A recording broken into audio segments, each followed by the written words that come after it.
CM కూడా ఇవ్వాలి. జర్నలిస్టులకు ఇళ్ల స్థలాలు వెంటనే ఇవ్వాలి. జర్నలిస్టులకు ఇంటి స్థలాలు వెంటనే ఇవ్వాలి. పరిష్కరించాలి. జర్నలిస్టుల సమస్యలను పరిష్కరించాలి.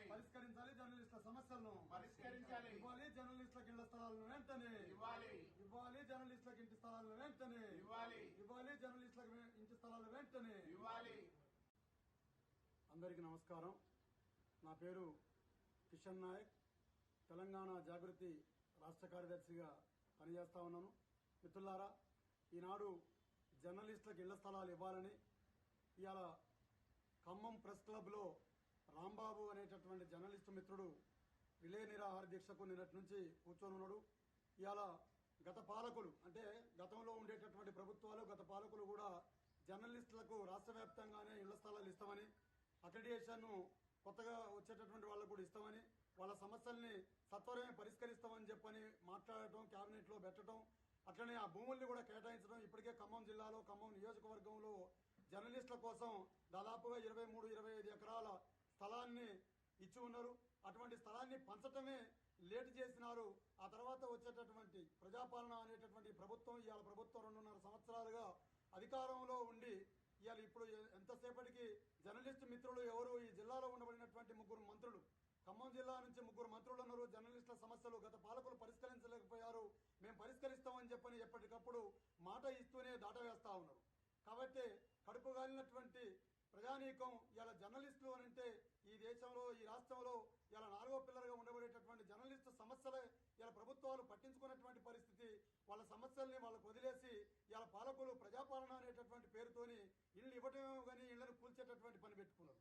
కానీ ఇలా ఇస్తామని చెప్పని మాట ఇవ్వటం, ఈ జర్నలిస్టు యూనియన్లు ఎప్పుడు ఏ మంత్రిని కలిసినా 10 రోజుల్లో మీ ముఖాల్లో చిరునవ్వు వస్తుంది, 15 రోజుల్లో మీ ముఖాల్లో చిరునవ్వు వస్తుంది, పంచడం ఒకటే తర్వాయి అనేటటువంటిది చెప్పుకుంటా వచ్చినారు.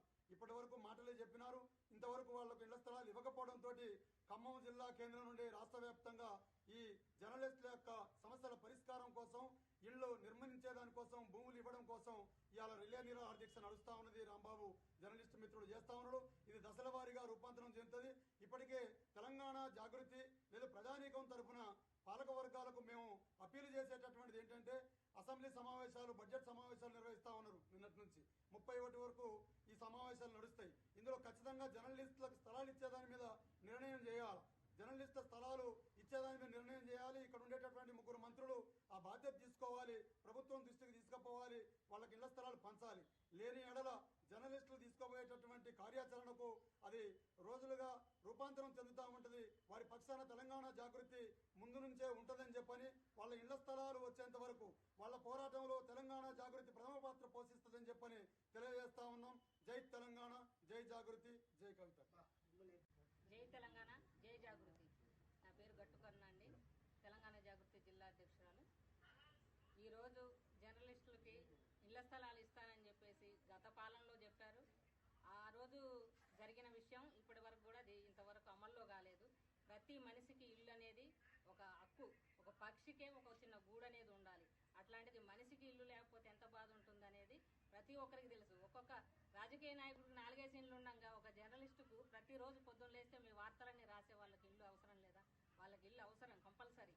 ఎందుకంటే ఈ పెరుగుతున్న కాలంలో వచ్చే చిన్న చిన్న ఆదాయాలలో 10-20 వేలు అద్దెలకే పోతున్నాయి. మన ఖమ్మంలో 10,000 రూపాయలు లేనిది ఎక్కడ కూడా అద్దెకు లేదు ఇల్లు. చిన్న మిడిల్ క్లాస్ వాళ్ళైనా ఒక 10,000 రూపాయలు పెడితేనే ఒక సింగిల్ బెడ్రూమ్ ఇల్లు వస్తుంది. అట్లాంటప్పుడు వాళ్ళకి ఇస్తానని ఒప్పుకున్న స్థలాల్ని ప్రతి పాలనలో కూడా మేమిస్తామని ఎలక్షన్ అప్పుడు అంటున్నారు, ఓట్లు వేయించుకుంటున్నారు, రాయించుకుంటున్నారు, అన్నీ చేస్తున్నారు. తీరా వచ్చేసరికి ఎక్కడ స్థలాలు ఇవ్వలేకపోతున్నారు. కాబట్టి తమ్ముడు రాంబాబు దీక్షలో పాల్గొన్నాడు. జర్నలిస్టు తరఫున మేము కూడా వచ్చి తమ్ముడికి సంఘీభావం తెలుపుతున్నాము. జర్నలిస్టులకు ఇళ్ల స్థలాలు వచ్చేంత వరకు కూడా మేము జాగృతి మీ తరపు నుంచి మేము కూడా సంఘీభావం తెలుపుతామని, ప్రతిదీ కూడా ఇప్పుడు అసెంబ్లీ సమావేశాలు జరుగుతున్నాయి. బడ్జెట్ కార్యక్రమాలలో 3 మినిస్టర్లు మన ఖమ్మం డిస్టిక్ నుంచి ఉన్నారు. మనకు అది గర్వకారణం.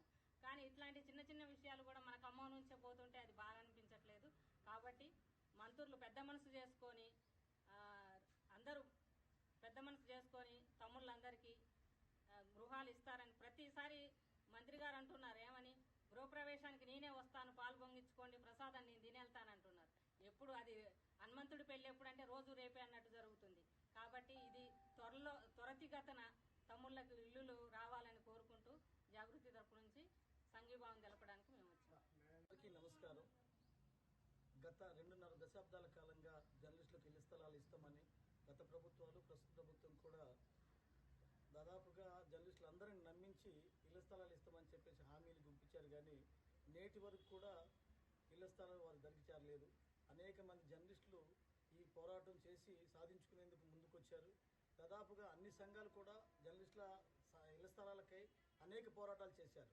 కానీ గత ప్రభుత్వం దాదాపుగా 23 ఎకరాలు జర్నలిస్టుల కోసం కేటాయించి వాళ్ళకి ఇచ్చే పరిస్థితిలో చివరిలో ఎలక్షన్ కోడ్ వచ్చి ఆ స్థలం అట్లనే ఆగిపోయింది. ఈ ప్రస్తుత ప్రభుత్వం కూడా జర్నలిస్టులకు ఇళ్ల స్థలాలు ఇస్తామని చెప్పేసి మాట ఇచ్చుకుంటూ కాలయాపన చేస్తుందే తప్ప ఉన్న స్థలాన్ని అప్పగించడానికి అనేక కొర్రీలు పెడుతున్నారు. దయచేసి మంత్రులు గారికి, ఈ ప్రజాప్రతినిధులకి విజ్ఞప్తి ఏంటంటే జర్నలిస్టులకు ఇచ్చిన హామీలను అమలు చేయండి. మా ద్వారా మీరు లబ్ధి పొందారు, మా ద్వారా మీరు ఎమ్మెల్యేల నుంచి మంత్రులుగా అయ్యారు కాబట్టి మా సమస్యను కూడా పరిష్కరించమని గత 2 రోజుల నుంచి రిలే నిరాదీక్షలు ప్రారంభించాం. ఇది ఈ నెల 31 వరకు అసెంబ్లీ సమావేశాలు ముగిసేంత వరకు కూడా మా కార్యాచరణ ఇట్లనే కొనసాగుతుంది. అవసరమైతే యూనియన్లు కలుపుకొని ఇది ఉధృతం చేసి ఆమరణ నిరాదీక్షకైనా మేము కొనసాగిస్తామని చెప్పేసి ఇళ్ల స్థలాలు సాధించేంత వరకు మేము పోరాటం చేస్తామని ఈ సందర్భంగా గుర్తు చేస్తున్నాం.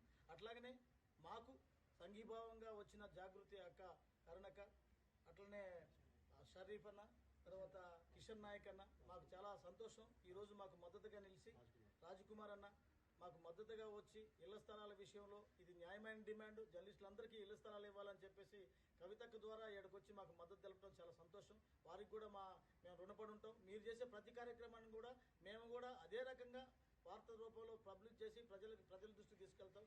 ఈ సమస్య కాదు, మీరు ప్రతి సమస్య మీద పోరాడుతున్నారు. మొన్న జరిగిన భూదాన భూముల విషయంలో మీ ద్వారానే, మీ పోరాటం ద్వారానే అనేక మంది పేదలకు ఇప్పుడు ఇళ్ల స్థలాలు వచ్చినాయంటే అది కవితకు కానీ, విశారద మహారాజు గారు కానీ వారి కృషి, వారి పోరాటం వల్లనే వచ్చినాయని మేము పూర్తిగా నమ్ముతున్నాం. అలాగనే మా తరపున వచ్చినందుకు మీకు ప్రత్యేక ధన్యవాదాలు. మా స్థలం ఎక్కడికి పోయినా ఈ జర్నలిస్టుల విషయంలో కూడా మీరు కూడా ఇదే రకంగా మాకు ఇళ్ల స్థలాలు ఇవ్వాలని, మీరు మాకు మద్దతు తెలపాలని కోరుకుంటూ వచ్చినందుకు మీకు ప్రతి ఒక్కరికి ప్రత్యేక ధన్యవాదాలు తెలియజేస్తున్నాను.